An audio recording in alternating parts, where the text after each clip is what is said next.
સોમનાથમાં university road પર વૃક્ષ ધરાશાયી થયું। અનેક વાહનો આ વૃક્ષ નીચે દબાયા। સ્થાનિક તંત્ર દ્વારા તાત્કાલિક ગ્રુપ છંટકાવની જે કામગીરી છે તે હાથ ધરાઈ હતી। નોંધ્ય છે કે કેટલાક વાહનોને વધુ નુકસાન પણ પહોંચ્યું હતું। બીજીવીસીએલની ટીમ પણ સ્થળ પર પહોંચી। સામાન્ય વરસાદમાં જ વૃક્ષ ધરાશાયી થવાની ઘટના બનતા અહીં લોકોમાં ફફડાટ ફેલાયો। રાજકોટમાં સામાન્ય વરસાદમાં જ વૃક્ષ ધરાશાયી થયું છે અને વૃક્ષ ધરાશાયી થતાની સાથે જ કેટલાક વાહનો છે તે દબાયા છે। આ દ્રશ્યો જોઈ શકો છો, યુનિવર્સિટી રોડ પરના આ દ્રશ્યો છે। અહીંયા જે રીતે વાહન છે તે અત્યારે અહીંયા દબાયું છે।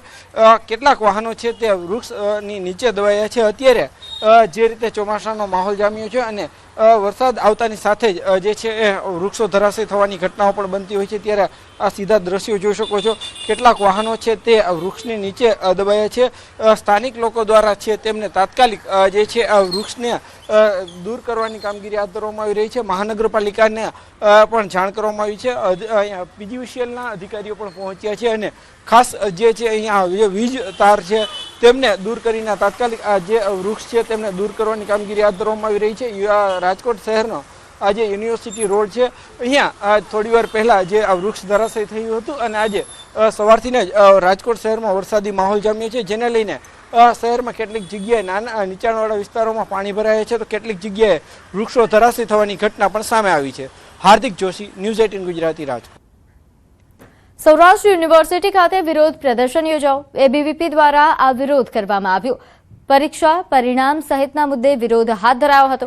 પીએચડી સહિતના મુદ્દે વિરોધ કરવામાં આવ્યો। હોસ્ટેલ વ્યવસ્થા મુદ્દે વિરોધ કરાયો। યુનિવર્સિટી કેમ્પસમાં યજ્ઞ કરીને કુલપતિની ચેમ્બરમાં વિરોધ કરી રામધૂન બોલાવીને કુલપતિને છાત્રોએ આવેદનપત્ર પાઠવ્યું।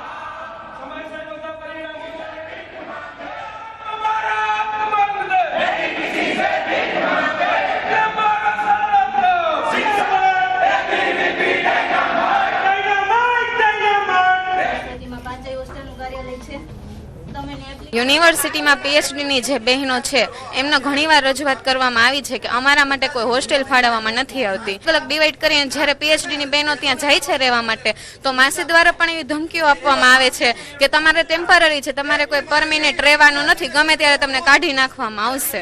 તેમજ બહેનોને જે યુનિવર્સિટી પીએચડીની બહેનોને રહેવાનો પ્રશ્ન છે એ પણ સોલ્વ થાય। ધમકાવવામાં આવે છે, ત્યાંના ગૃહમાતા દ્વારા તેમને ધમકી આપવામાં આવે છે, મેન્ટલી ટોર્ચર કરવામાં આવે છે। 2 સેમેસ્ટરના રિઝલ્ટ બાકી છે, બીબીએ ના બાકી છે, બીએ ના બાકી છે, બીકોમ ના બાકી છે, બીએસસી ના બાકી છે, ઘણા બધા રિઝલ્ટો બહુ બધા બાકી છે। વીસી સાહેબ દ્વારા જવાબ આપવામાં આવ્યો છે કે જે પીએચડી ની બહેનો છે તેમના માટે 24 કલાકની અંદર કાયમી રહેવાની વ્યવસ્થા કરી આપવામાં આવશે અને બનતી એટલી ઝડપે 7 દિવસની અંદર બધા રિઝલ્ટો તમામ બહાર પાડવામાં આવશે।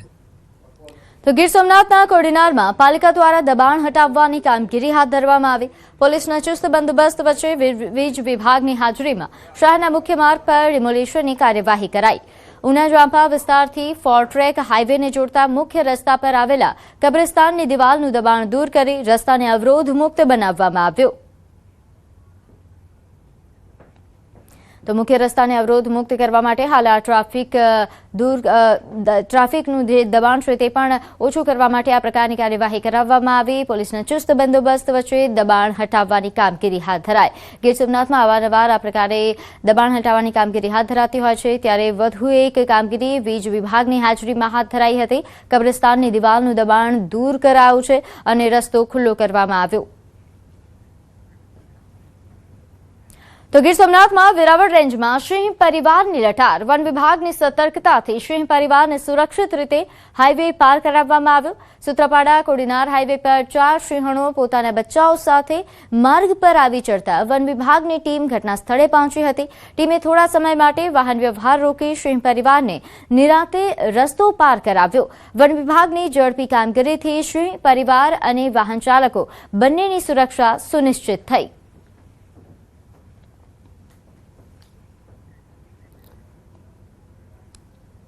તો વડોદરાના વાઘોડિયામાં ધીમી ધારે વરસાદ। લાંબા સમયથી વરસાદની રાહ જોવાતી હતી। અસહ્ય ઉકળાટ વચ્ચે નગરજનોને ઠંડક મળી।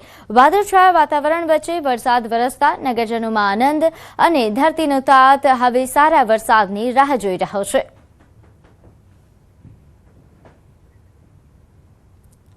તો વલસાડ જિલ્લામાં ફરી એકવાર વરસાદી માહોલ જામ્યો છે। વાપી પંથકમાં વહેલી સવારથી જ વાદળછાયું વાતાવરણ જોવા મળ્યું।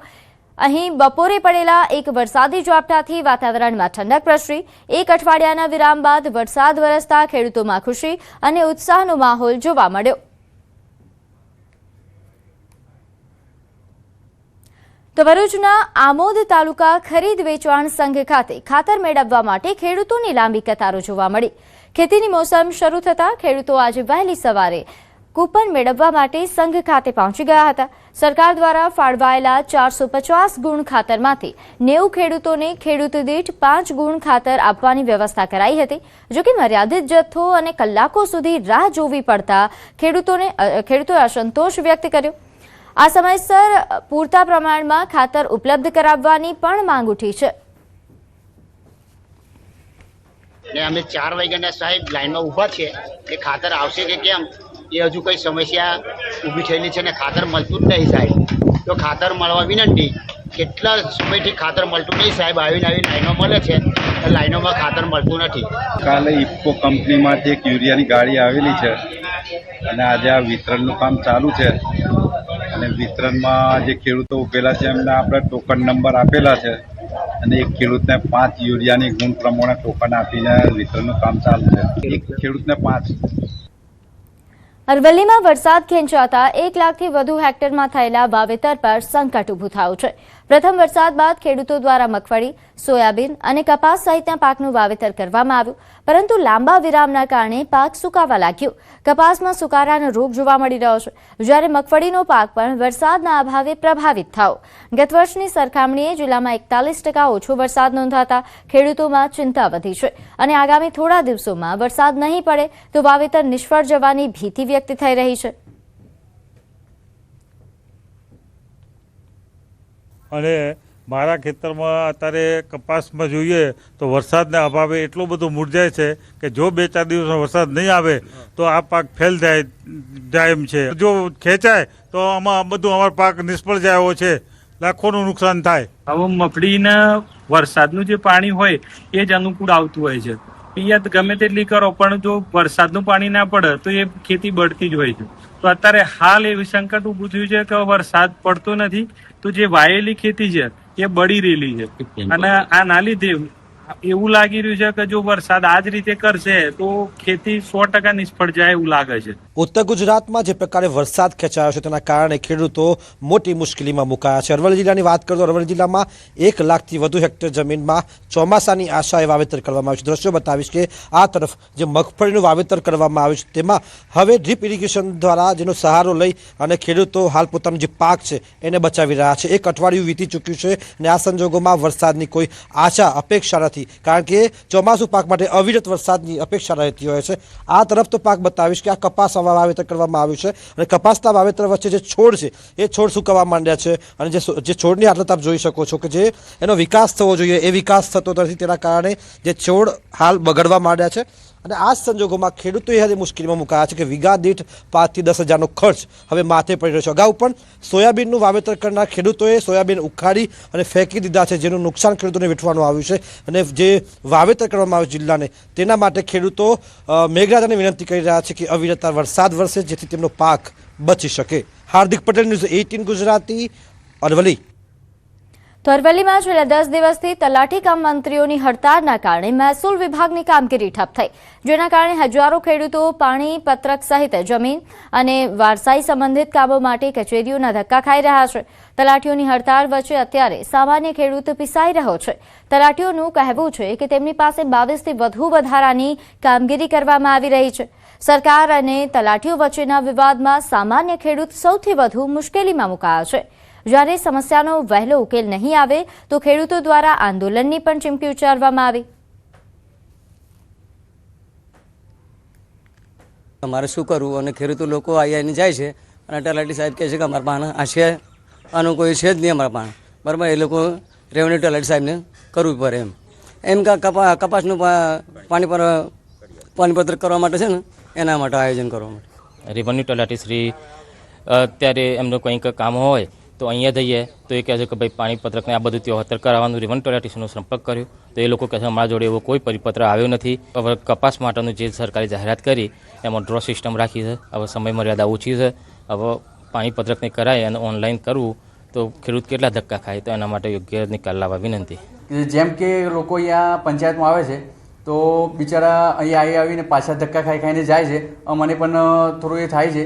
એનું કારણ એ છે કે તલાટીશ્રીઓનું કહેવું છે કે પેઢીનામું હોય, પાણીપત્રક હોય કે જમીનના લગતા રજિસ્ટ્રેશન હોય ખેડૂતોના, કે જમીનના લગતા કોઈ પણ પ્રશ્ન હોય તો એ કામગીરી આ તલાટી કમ મંત્રીશ્રીઓ કરવા માગતા નથી. તો ખેડૂતો આવે છે પણ તલાટી કમ મંત્રીશ્રીઓ એ રેવન્યુ વિભાગની બાબત છે એ માટે આ કામગીરી કરવા તૈયાર નથી. એટલે અરજદારો વારંવાર ધક્કા ખાઈને પરત જવું પડે છે.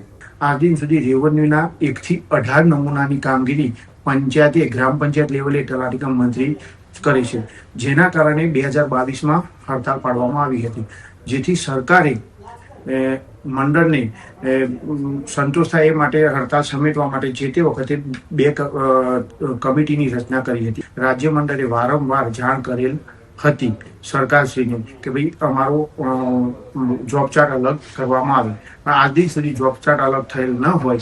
રાજ્ય મંડળે રેવન્યુની કામગીરીથી અળગા રહી અને પંચાયતની તમામ કામગીરી કરવામાં આવશે અને આજથી રેવન્યુની કામગીરી જ્યાં સુધી જોબ ચાર્ટ અલગ નહીં થાય ત્યાં સુધી કરવામાં નહીં આવે એવી રાજ્ય સરકારને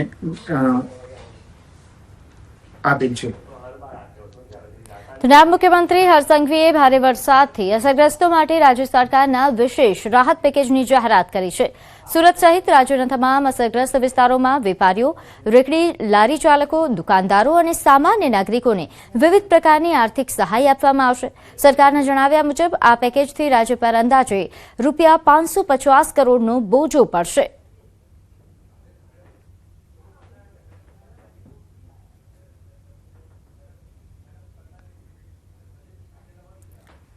નોંધ્યું છે કે અસરગ્રસ્ત નાગરિકોને રાહત આપવા રાજ્ય સરકારે વિશેષ પેકેજ જાહેર કર્યું છે. આ અંતર્ગત રેકડી લારી ચાલકોને ₹7,500 અને નાની કેબિન ધરાવતા વેપારીઓને ₹25,000ની સહાયની જાહેરાત કરવામાં આવી.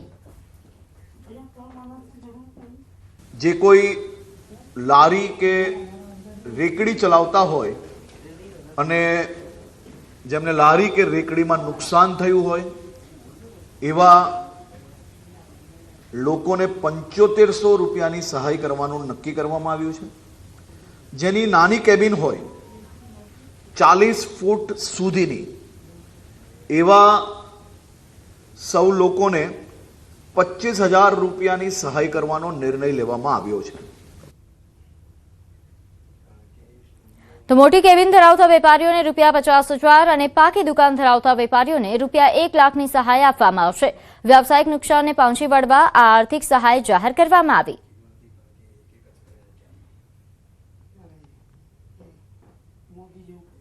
જે 40 ફૂટથી વધુ હોય